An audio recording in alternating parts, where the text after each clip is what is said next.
வித்தியாசம் தானே வந்திருக்கு. அதே மாதிரி இவங்க ஜெயிச்சா 26,000 வரும் இல்லையா? இல்லை, நீங்கள் அவங்க 5,000 கொடுத்தது எல்லாரும் குற்றம் சாட்டுறாங்கல்ல. திமுக பண்ணுறவங்க, பிஜேபி பண்ணுறவங்கலாம் குற்றம் சாட்டுறீங்க. அது தேவையில்லாத குற்றம் சாட்டுறீங்கன்னா அரசு பணத்தை எடுத்து கொடுக்குறாங்க, அது வாங்கிக்கிங்க. ஆனால் அதே நேரம் ஓட்டு போடுறது அதுக்காக திமுக போடணும்னு அவசியம் இல்லை. உங்களோட பில்லெல்லாம் எவ்வளோ எகிரி போய் கிடக்கு, அதுக்கெல்லாம் எவ்வளோ பே பண்ணிகிட்ருக்கீங்க, எவ்வளோ செலவு பண்ணிக்கிட்டு இருக்கீங்க. அதுலேருந்து நீங்கள் மீண்டெழுந்து வெளில வரணுன்னா ஸ்லாப் சிஸ்டமு, மாதம் ஒரு முறை கணக்கிடுவது, இதெல்லாம் சொல்லிவிட்டு திமுக செய்யலை எலக்ட்ரிசிட்டி பில்லை.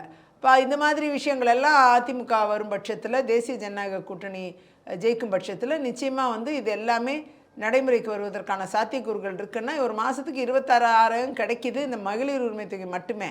அது இல்லாமல் உங்களுக்கு தாலிக்கு தங்கம் திட்டம், அப்புறம் தொழில் முனைவோருக்கு அதே பீகாரில் கொடுத்த அதே திட்டம் கூட இங்கே நிறைவேற வாய்ப்பு இருக்குது. மாதம் 10,000 ரூபாய் வச்சு 2 லட்சம் ரூபாய் வரை தொழில் முனையும் பெண்களுக்கு கொடுக்குற அந்த 2 லட்சம் ரூபாய் திட்டம், மானிய திட்டம்.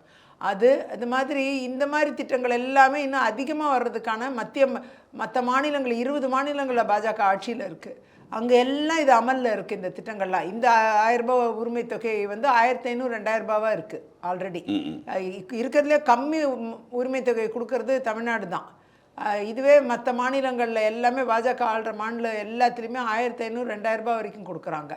ஆகையால் அதே அதிமுக தலைமையிலான தேசிய ஜனநாயக கூட்டணி பாஜக இணைந்து பயணிக்கும் இந்த கூட்டணியில் வெற்றி பெற்ற ஒரு டபுள் இன்ஜின் சர்க்கார் என்ற அடிப்படையில் இந்த எல்லா திட்டங்களும் சேரும் பொழுது பெண்கள் கையில் இன்னும் அதிகமாக பணம் இருக்கும். 26,000 ஒரு வருஷத்துக்கு இருக்கும். அது போக 2 லட்சம் ரூபாய் வரை ஒரு ஆண்டுக்கு கையில் கிடைக்கிறதுக்கான தொழில் முனையும் பெண்களுக்கு கிடைக்கிறதுக்கான வாய்ப்பு இருக்குது.